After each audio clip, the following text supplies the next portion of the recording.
Assalamualaikum warahmatullahi wabarakatuh. Alhamdulillah wassalatu wassalamu ala Rasulillah. Segala puji dan puja kehadirat Allah Subhanahu wa taala, juga salawat dan taslim kepada Nabi besar Muhammad sallallahu alaihi wa ala alihi wa sahbihi wasallam. Semoga pada hari Jumat yang mulia ini Allah Subhanahu wa taala memaafkan seluruh kesalahan-kesalahan kita di masa lalu dan juga yang akan datang, dan Allah Subhanahu wa taala mencatat dan memberikan kita pahala yang sempurna dari amal-amal yang sudah kita kerjakan, yang sedang kita kerjakan, juga yang akan kita kerjakan sampai menjelang ajal datang nanti. Serta semoga Allah Subhanahu wa taala menyatukan kita semua di surga firdausnya tanpa hisab, sebagaimana telah disatukan dalam majelis ilmu yang mulia ini. Dan semoga doa ini berlaku kepada semua yang hadir secara offline, online, baik itu live ataupun siaran ulang. Allahumma amin. Dan semoga Allah selalu menjaga negara kita agar tentram, damai, dan makmur. Serta Allah berikan petunjuk seluruh pemimpin agar berlaku adil dan menjalankan tugas mereka dengan baik. Dan semoga semua kebaikan-kebaikan yang sudah mereka lakukan, Allah catatkan sebagai pahala di sisinya. Dan kalaupun ada kesalahan, semoga Allah luruskan dan Allah maafkan. Serta juga semoga Allah memberikan hidayah seluruh masyarakat Indonesia agar selalu patuh kepada Allah Subhanahu wa taala. Mohon maaf. Mohon maaf. Dan saling gotong royong satu sama yang lain, mendoakan yang baik untuk para pemimpin yang telah Allah pilihkan untuk kita semua. Semoga mereka bisa bersatu semuanya, insya Allah, menjadi satu barisan yang baik, yang kokoh, dan akhirnya mengembangkan negara ini dan juga mengemban amanah negara tercinta yang sudah Allah berikan kepada kita semua, karena kita lahir di sini, warga negara di sini, dan insya Allah mudah-mudahan menjadi contoh bagi negara yang lain. Allahumma amin. Seperti biasa teman-teman sekalian, di hari Jumat kita akan melanjutkan bahasan buku hadis yang mulia, Sahih At-Targhib Tarhib. At-Targhib Tarhib ditulis oleh Al-Mundhiri rahimahullah. Kemudian ditelusuri lagi hadisnya satu persatu, sehingga ada penilaian tentang sahih ataupun hasan dan lemahnya hadis yang ada di dalam oleh Syekh Albani rahimahullah semuanya. Dan kita masih dalam kitab sedekah. Hanya saja kita masuk ke bab baru pada kesempatan ini, bab ke-11. Masalah anjuran bersedekah kepada suami dan kerabat serta mendahulukan mereka daripada yang lainnya. Sebelum kita masuk ke beberapa hadis dalam bab ini, saya kembali mengingatkan tentang keutamaan sedekah yang luar biasa. Apalagi kalau sembunyi-sembunyi, ya, tanpa diketahui oleh banyak orang. Kecuali memang yang bertanggung jawab, seperti misalnya lembaganya, atau pegawai atau staf di lembaga tersebut, atau memang orang-orang yang kebetulan bersama dengan kita berjalan, tanpa diekspos secara khusus gitu ya. Kecuali juga pengeksposan ini dibutuhkan seperti kegiatan yayasan misalnya, sehingga harus diberikan gambaran, atau kita ingin memberikan panduan kepada orang lain. Di sini ada sebuah kegiatan sosial yang menarik, kita mengajak orang lain untuk bisa melakukannya misalnya, maka itu sangat baik. Baik teman-teman sekalian, di antara hadis yang kita pelajari pada kesempatan kemarin yang lalu, maksud saya pada hari Jumat yang lalu, di bab ke-10 ya, saya ingatkan kembali hadis Muawiyah bin Haidah radhiyallahu anhu, bahwasanya Nabi SAW bersabda, "Inna sadaqatas sir tudfi ghadab ar-Rabb tabaraka wa ta'ala." Sesungguhnya sedekah yang disembunyi-sembunyikan, atau disembunyikan ya tepatnya, itu bisa meredam murkanya Allah, Sang Pencipta yang Maha Suci dan Maha Tinggi. Maksudnya, kalau seandainya ada perbuatan yang kita lakukan yang bisa mengundang murka Allah, maka sedekah akan meredam itu. Begitu juga hadis selanjutnya yang kata Nabi SAW, "Sana'ul ma'rufi taqi masari as-su' wa sadaqatus sir tudfi'u ghadab ar-Rabb wa silatul rahim tazidu fil umur." Berbuat kebaikan itu melindungi dari penyebab kematian yang buruk. Sedekah sembunyi-sembunyi memadamkan murkahnya Rabb. Dan juga silaturahim akan menambah umur. Ini semua sudah kita jelaskan pada pertemuan yang lalu ya. Demikian pula hadis yang sudah kita pelajari, sabda Nabi SAW, sana'il ma'ruf taqi masari as-su' wa sadaqatu khafiyyan tudfi'u ghadab ar-rabb wa silatu rahim tazidu fil umur wa kullu ma'rufin sadaqa wa ahlu ma'rufin fid dunya hum ahlu ma'rufin fil akhirah. Berbuat kebaikan itu melindungi dari penyebab kematian yang buruk. Sedekah secara sembunyi-sembunyi meredam murka Rabb. Silaturahim menambah umur. Dan semua kebaikan adalah sedekah. Para pemilik kebaikan di dunia adalah pemilik kebaikan di akhirat. Pemilik kebaikan di akhirat. Dan sudah cukup banyak hadis-hadis yang lalu ya. Bab demi bab sudah kita bahas. Karena sekarang berada di bab ke-11 ya. Jadi kitab sedekah mulai dari bab 1, bab 2, bab 3, bab 4, sampai bab 10. Dan kita akan masuk ke bab ke-11 pada kesempatan ini ya. Jadi Anda bisa kembali mereview lagi ya apa yang sudah kita pelajari dan terus ulang-ulangi membaca tentang keutamaan setiap amal yang Anda ingin kerjakan atau Anda ingin supaya Anda continue atau konsisten mengerjakannya. Kalau kita membaca fadilah atau motivator ya dari wahyu di setiap amal yang kita ingin kerjakan, kita akan selalu rajin mengerjakan dan menjaganya. Baik, kita akan masuk insyaAllah langsung saja ke bab ke-11 pada kesempatan ini. Anjuran sedekah, bersedekah kepada suami dan kerabat serta mendahulukan mereka yang lainnya. Maksudnya adalah di saat seorang istri kebetulan lebih kaya daripada suaminya, sehingga dia dengan kekayaannya tidak butuh nafkah dari suaminya. Dia hanya butuh ya, seorang suami yang saleh, yang mendampingi dia menjadi ayah anak-anaknya. Maka dia pun membiayai kehidupan rumah misalnya. Sehingga dia punya harta melimpah. Nah di saat dia ingin sedekah, dia sedekah sama suaminya saja. Tidak perlu dia sedekah ke tempat lain. Ya. Tentu boleh saja ke tempat lain. Tapi kalau dia berikan pada suaminya, ini termasuk amal yang afdal. Kita akan dengarkan hadis pertama dalam bab ini, hadis yang paling masyhur berhubungan dengan judul kita ini, dengan sanad sahih, urutan 891 dari awal belajar berbunyi, dari Zainab Ats-Tsaqafiyyah radhiyallahu anha, istri Abdullah bin Mas'ud radhiyallahu anhum. Dia berkata, Rasulullah SAW bersabda, tasaddaqna ya ma'syaran nisa, walau min huliyikunna.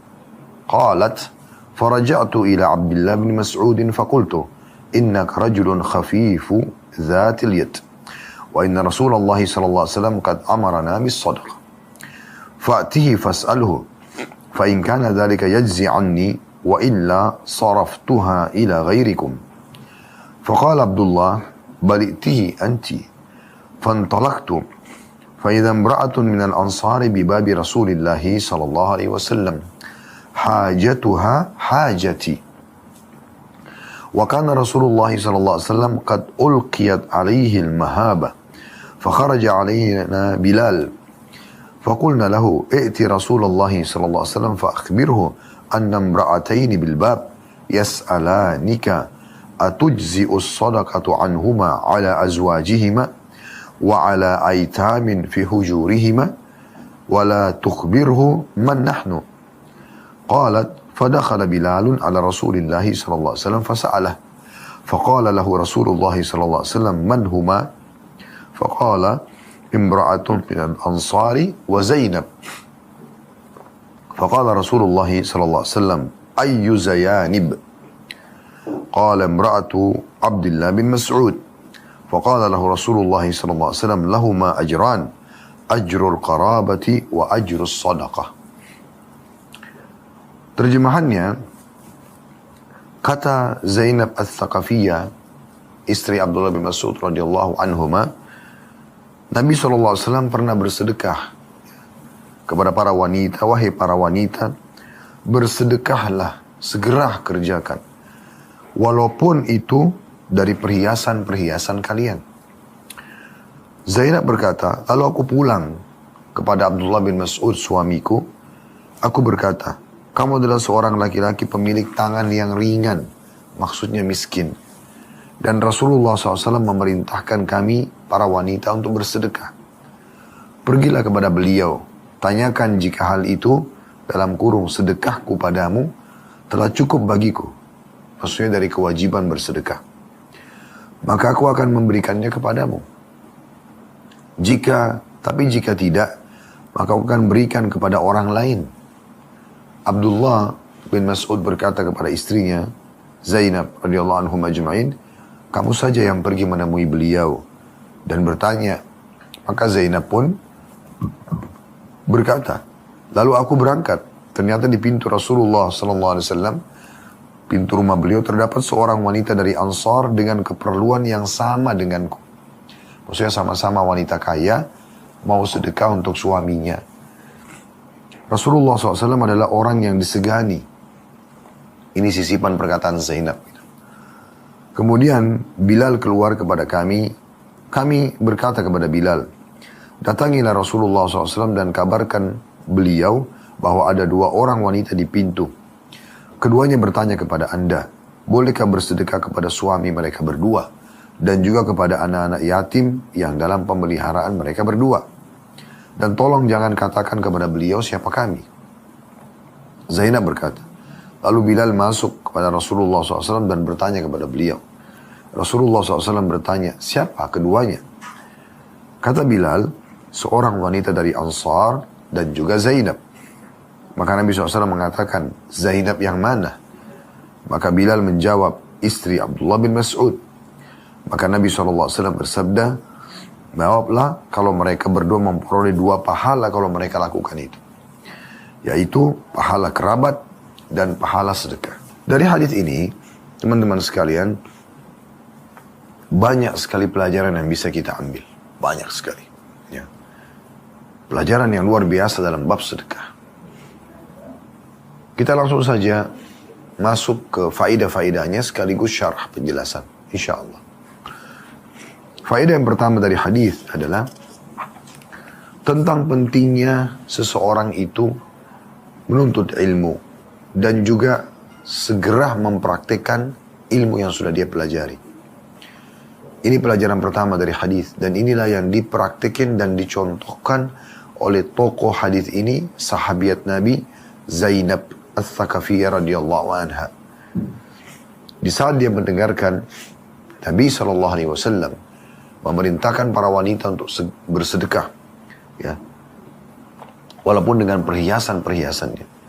Maka begitu dia tahu itu adalah perintah Nabi yang merupakan ilmu bagian dari syariat Allah Subhanahu Wa Taala, dia langsung mau praktik. Dan ini yang harus dilakukan oleh setiap muslim dan muslimah. Ilmu bukan hanya sekedar didengar dan tahu, oh iya saya sudah tahu. Tapi mana praktiknya? Justru ilmu walaupun tidak terlalu banyak tapi dipraktikin jauh lebih banyak berkahnya dibandingkan ilmu yang banyak melimpah tapi tidak praktik. Berapa banyak orang yang menjadi sarjana agama bahkan tapi tidak mempraktikkan ilmunya. Ilmu agama yang dia pelajari, ijazah yang dia dapatkan hanya sekedar untuk mencari kehidupan dunia saja. Ya.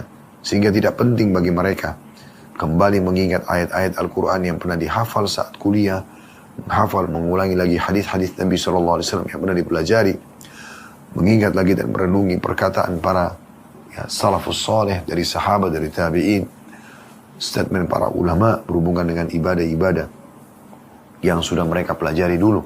Karena bagi mereka nggak penting, yang penting ijazahnya bisa dipakai melamar kerja, ya, di lembaga itu instansi pemerintah ataupun swasta, udah cukup bagi mereka. Sehingga kita temukan mereka orang yang jauh dari agama. Bahkan masih sering terjadi pelanggaran-pelanggaran agama dalam kehidupan mereka. Semoga Allah berikan hidayah. Dan ini saya lihat sendiri di lapangan, ya. Ada bahkan yang sudah sampai pada tingkat doktor. Tapi mereka tidak menjaga auratnya. Tidak menjaga pergaulannya. Tidak menjaga ibadahnya. Karena hanya profesi saja. Dan orang yang seperti ini, pada saat dia praktikin, pada saat dia sarankan dan sampaikan ilmunya kepada murid-muridnya, maka murid-muridnya juga akan seperti dengan dia. Karena memang niatnya dia mengajar untuk itu. Dia tidak temukan ada keberkahan di situ. Tidak ada keberkahan. Ya. Padahal sebenarnya harusnya ada keberkahan. Kapan itu terjadi? Kalau dia menjadi praktisi. Dia mempraktikkan dulu ilmunya.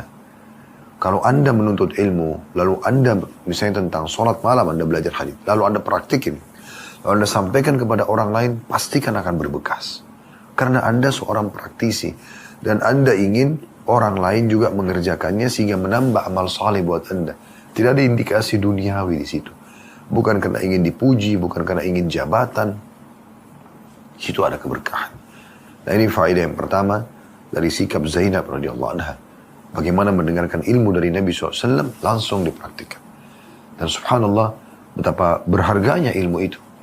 Di saat kita belajar langsung kita praktikin. Akan betul-betul pada tempatnya. Ya. Ilmu itu kalau dipelajari dan diamalkan akan menjadi penjaga bagi pemiliknya. Dan kita harus faham teman-teman sekalian. Ilmu agama ini jauh lebih kita butuhkan daripada minuman pada saat kita haus, makanan pada saat kita lapar, tempat tidur pada saat kita ngantuk, ya, capek misalnya, obat pada saat kita sakit. Karena ilmu agama ini akan mengajarkan kepada kita dan memandu kita, ini makanan yang boleh, ini makanan yang tidak boleh. Ini tempat tidur yang boleh, ini yang tidak boleh. Ini obat yang boleh, ini obat yang tidak boleh. Maka kita lebih butuh itu daripada semua kebutuhan kita. Oleh karena itu, Nabi SAW mewajibkan menuntut ilmu. Talabul ilm, faridatun ala kulli muslim. Menuntut ilmu adalah wajib bagi setiap muslim. Faedah yang kedua, bagaimana seorang istri boleh bersedekah kepada orang-orang terdekatnya, terutama suaminya. Atau secara umum, boleh muslim bersedekah kepada orang-orang terdekatnya. Dan secara khusus, boleh istri bersedekah buat suaminya. Ini bab khusus di sini.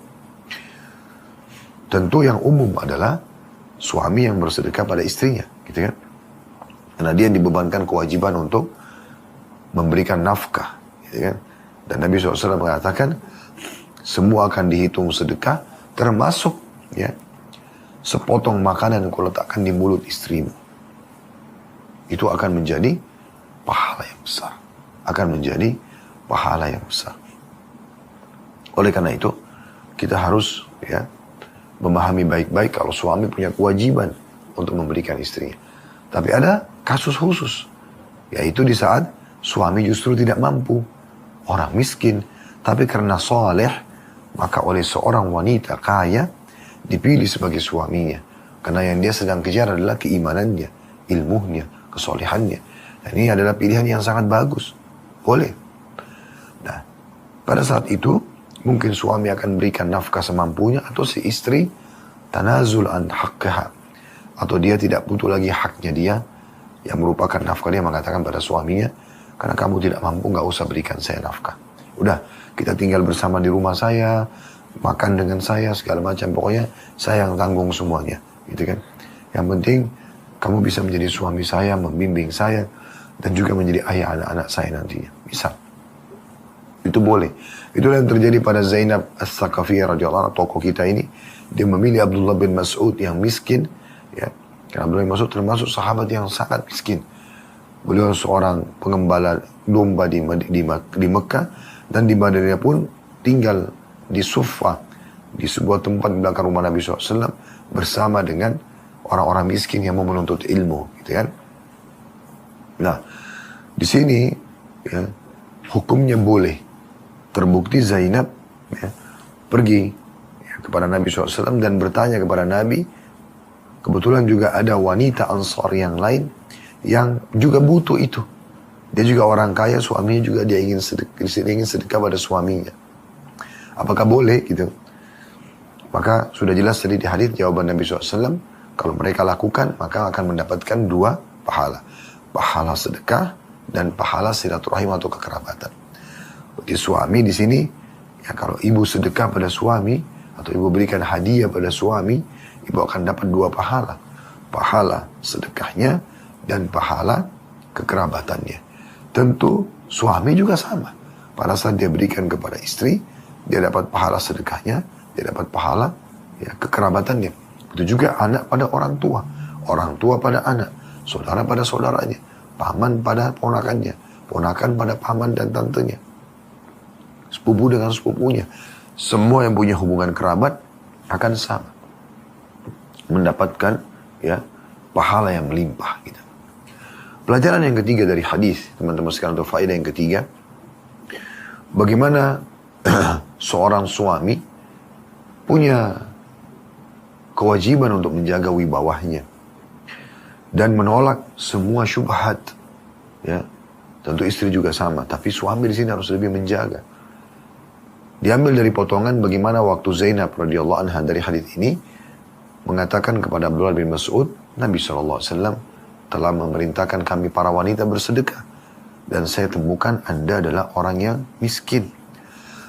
Kalau coba datanglah kepada Nabi, garis bawahi kalimat ini ya, coba datanglah kepada Nabi, tanyakan, ya, apakah kalau saya berikan kepada Anda sudah termasuk dalam apa yang beliau anjurkan untuk sedekah?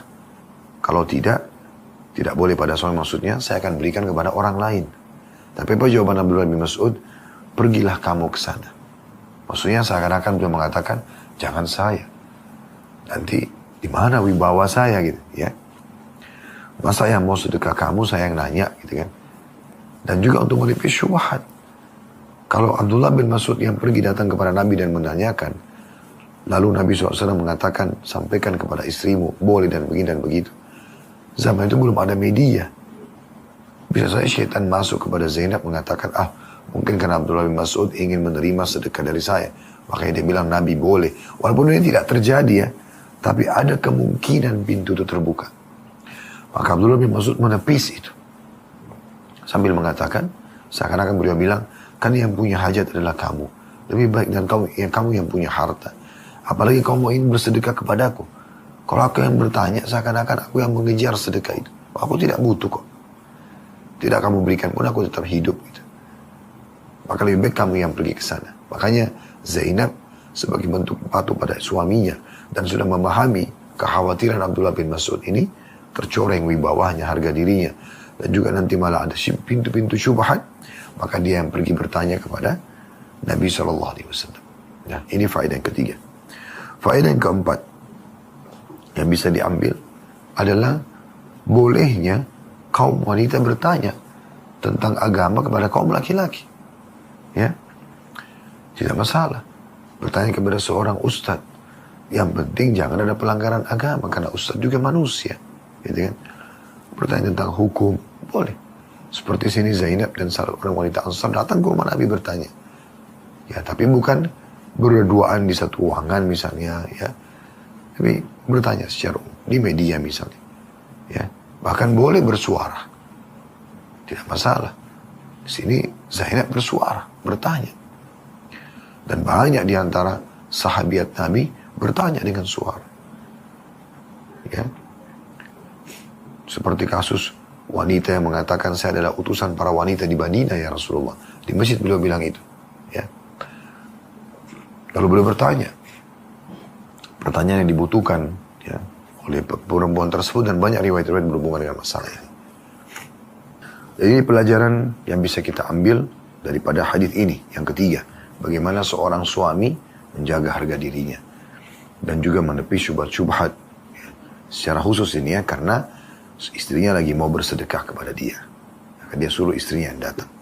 Dan yang keempat tadi, bolehnya seorang wanita bertanya langsung masalah agama ya, kepada ahli agama tentunya ya, bukan kepada semua orang, ahlinya.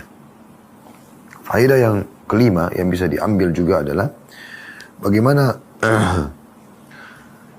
untuk membahasakan santun ya, kepada orang yang dihormati. Dalam bahasa Arab kita bisa menggunakan damir mukhatab atau damir jamak. Maksudnya mukhatab itu untuk satu orang, jamak itu untuk banyak orang. Di sini perhatikan potongan perkataan Zainab kepada suaminya, wa illa saraftuha ila ghairikum. Artinya, kalau seandainya tidak boleh saya sedekah kepada Anda, maka saya akan alihkan kepada selain Anda. Tapi di sini digunakan ghairikum, ya. Dia bukan mengatakan ghairika, selain kamu saja. Nah, ini bentuk penghormatan, ya.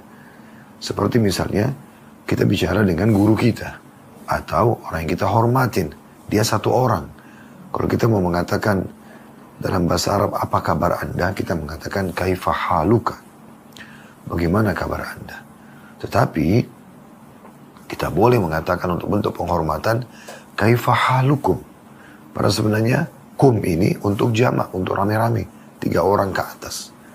Tapi kita boleh gunakan ini sebagai bentuk penghormatan. Ya, ini kurang lebih juga pelajaran yang bisa diambil dari hadis ini. Pelajaran yang keenam, potongan perkataan Zainab tentang Nabi SAW, ya, bahwasanya Nabi SAW ulkiyat alaihi al-mahaba, artinya diberikan ya perasaan wibawa, sehingga orang itu segan. Maksudnya apa? Kami kaum wanita ini tidak mudah untuk langsung berbicara dengan Nabi SAW. Tidak mudah berbicara dengan Nabi SAW secara langsung. Dan ini penting ya. Bagi kaum laki-laki, tidak boleh sembarangan ngomong sama perempuan. Sehingga perempuan itu segan dengan dia. Terutama yang bukan mahramnya. Ya. Dan secara khusus lagi para tokoh-tokoh agama. Karena kalau mereka melakukan pelanggaran agama, karena terlalu supel, terutama dengan lawan jenis, ya, duduk ngakak-ngakak, ya, tepak-tepukan, pelanggaran agama terjadi. Apalagi sampai pada tingkat berduaan, sampai pada tingkat akhirnya berzina. Maka ini kan mencoreng agama. Iya, kalau Allah tutupin aibnya. Kalau Allah expose bagaimana? Nanti orang akan mengatakan, tuh orang yang beragama pun begitu. Nah, ini gak boleh dibiarkan. Harusnya Allah memberikan Anda kemuliaan ilmu agama, Anda lebih menjaga tentunya. Dan ini jauh lebih baik. Ya. Kayaknya saya biasa di pengajian, pengalaman saya pribadi. Di saat ada ibu-ibu yang bertanya, Ustaz mau bertanya tapi suaranya saya lihat kecil. Saya langsung yang kerasin suara. Iya, silakan Bu, biar orang lain juga semua pada dengar kita. Jadi ini poin untuk menutup pintu-pintu ya, yang tuduhan-tuduhan yang kurang baik ya. Sedangkan kita sudah coba menjaga saja nama baik, menjaga wibawa, masih ada saja orang yang coba menyebarkan fitnah dan berita bohong, bahwasanya begini dan begitu ya. Nah, ini yang terjadi. Tapi kita tidak usah pedulikan tentu kalau ada yang berkata begitu, karena asal kita tidak melakukannya. Allah Maha Kuasa nanti menepis dan memperbaikinya gitu ya. Nah, ini pelajaran juga yang bisa diambil. Dan yang ketujuh yang bisa kita ambil pelajaran adalah bolehnya seseorang dai, seorang alim ya, itu memiliki seorang sekretaris, pendamping yang membantu dia. Contoh kasus Bilal di sini radhiyallahu anhu. Beliau menjadi pendamping Nabi SAW. Nabi nggak buka pintu langsung. Dia mendampingi, mewakili Nabi buka pintu. Dia mewakili juga menyampaikan pertanyaan Nabi, pertanyaan kepada Nabi 2 wanita ini. Dan kemudian dia juga yang Bilal pun yang menyampaikan pesan Nabi SAW. Jadi Nabi nggak perlu keluar. Mungkin pelajaran yang terakhir yang bisa kita ambil adalah bolehnya seseorang, ini yang ke-7 dan ke-8 ya, bolehnya seseorang menanyakan, dai menanyakan nama orang yang sedang bertanya. Walaupun itu perempuan, tapi di depan umum. Gitu kan. Waktu Zainab titip pesan kepada Bilal, tolong tanyakan kepada Nabi dan tidak usah sebutkan nama kami. Maksudnya bukan kamu bohong, tapi kalau tidak ditanya jangan sebutkan nama kami. Karena Nabi tanya, maka Bilal jawab. Yang satu Bilal tidak tahu namanya, wanita dari Ansar. Yang satu Zainab. Nabi Bilal mengatakan Zainab ya Rasulullah. Perhatikan Nabi masih tanya, Zainab siapa? Karena banyak orang yang namanya Zainab di Madinah. Termasuk ada anak Nabi sendiri namanya Zainab. Ada istri Nabi juga namanya Zainab. Maka Bilal mengatakan Zainab istrinya Abdullah bin Mas'ud. Dan dengan begini, dengan Nabi bertanya, Nabi lebih faham juga siapa yang sedang bertanya. Ya, ternyata memang Nabi tahu istri Abdullah bin Mas'ud orang kaya. Maka ini boleh dijadikan sebagai sebuah pelajaran juga dari hadis ini. Baik teman-teman sekalian, kita lanjutkan insya Allah 2 buah hadis atau 3 buah hadis, maaf, tersisa di bab ini. Namun hadisnya pendek-pendek, hanya banyak sekali pelajaran bisa kita ambil tambahan tentunya. Jadi kita sudah jelaskan dari hadis yang pertama ada 8 buah faedah. 8 buah faedah ya. Sekarang kita akan masuk ke hadis kedua dengan sanad hasan sahih. Urutan 892 dari Al-Belajar ya. Hadis kedua dengan sanad hasan sahih urutan 892 dari awal belajar berbunyi dari Salman bin Amir radhiyallahu anhu. Dari Nabi SAW beliau bersabda, "As-sadaqatu 'alal miskini sadaqah, wa 'ala dzir rahimi ithnatan, sadaqatun wasilah." Sedekah kepada orang miskin adalah dinilai 1 sedekah. Sedangkan kepada kerabat ada 2 nilai, yaitu sedekah dan juga mendapatkan pahala jalinan silaturahim. Hadis ini riwayat An-Nasa'i juga At-Tirmidzi. Dan dia menghasankannya.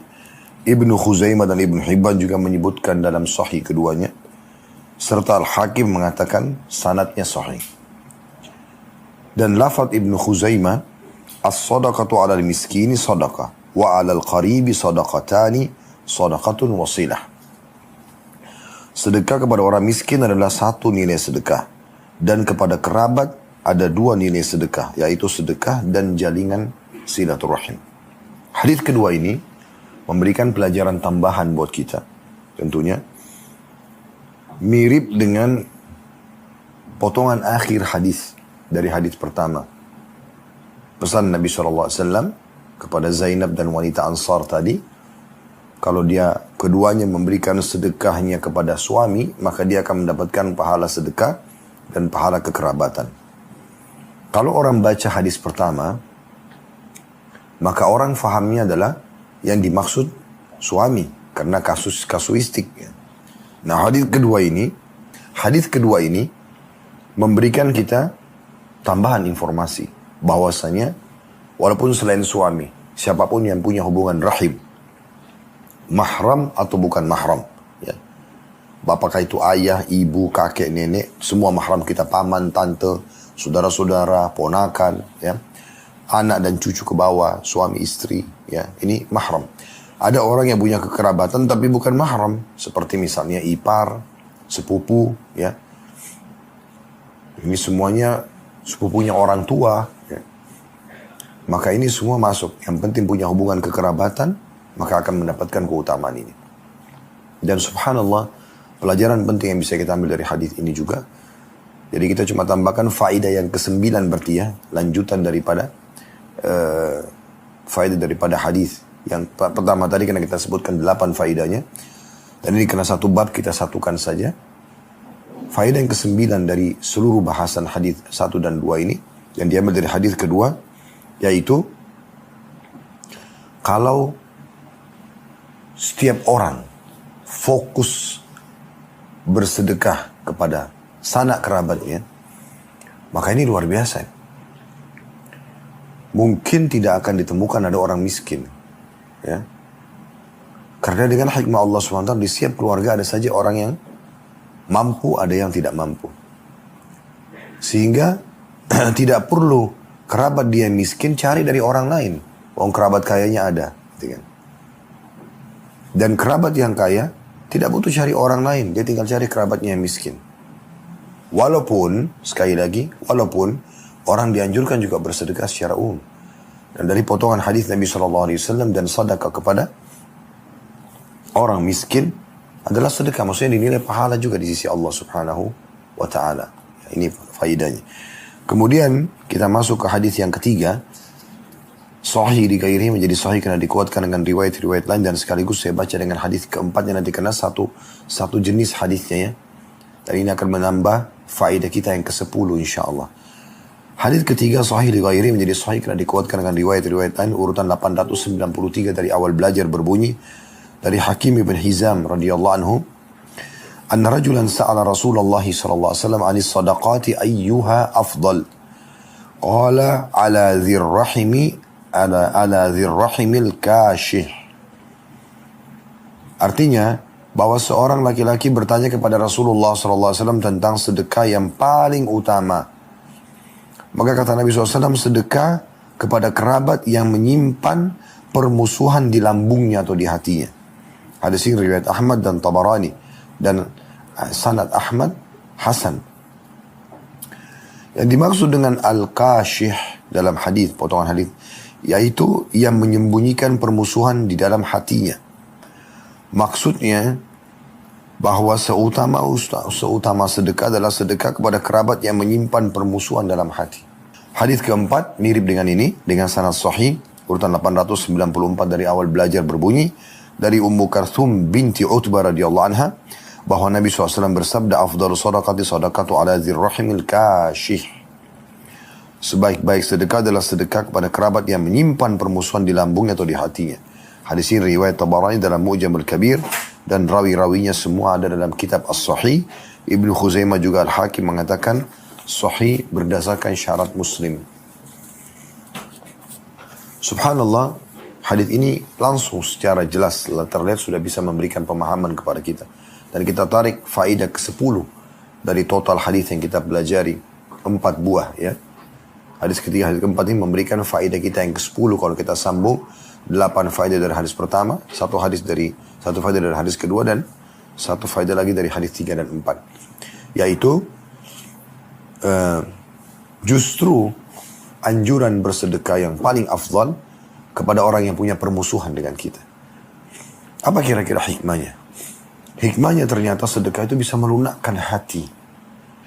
Bisa memberikan penyadaran kepada dia. Karena permusuhan itu seringkali dibubuhi oleh syaitan. Seakan-akan itu adalah kebencian. Orang yang dimusuhi ini pasti juga akan memusuhi saya. Pasti juga akan jahat pada saya. Saya sudah terlanjur jahat sama dia, sudah saya jahat aja selamanya. Pada saat orang yang sedang dimusuhi itu justru berbuat baik, mengirimkan makanan, berbagi pakaian, ya, berbagi ya, undangan, kalaupun ada acara diundang, kita balas keburukan dia dengan kebaikan, itu justru akan menjadi penyebab hidayahnya. Dan justru itu pahala yang paling puncak di sisi Allah Subhanahu wa Ta'ala.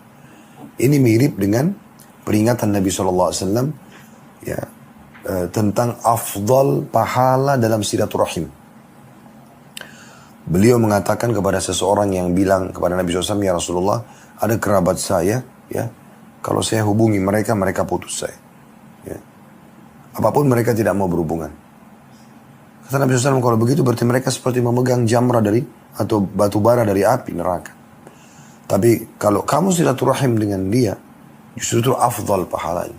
Engkau menyambung hubungan kepada orang yang telah memutusmu.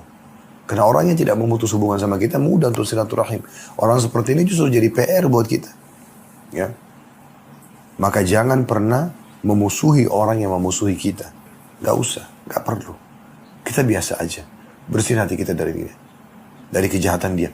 Jadi kapan dia tobat, kapan dia minta maaf, kita mudah sekali menerimanya. Itu ada pahala sendiri di sisi Allah Subhanahu wa Ta'ala. Ini kemuliaan Islam, teman-teman sekalian. Ya. Selalu kita menjadi orang yang baik. Dan selalu kita jadikan orang lain, walaupun itu kekurangan dan kesalahan dia, sebagai ajang pahala buat kita. Semoga Allah mudahkan kita mengamalkan.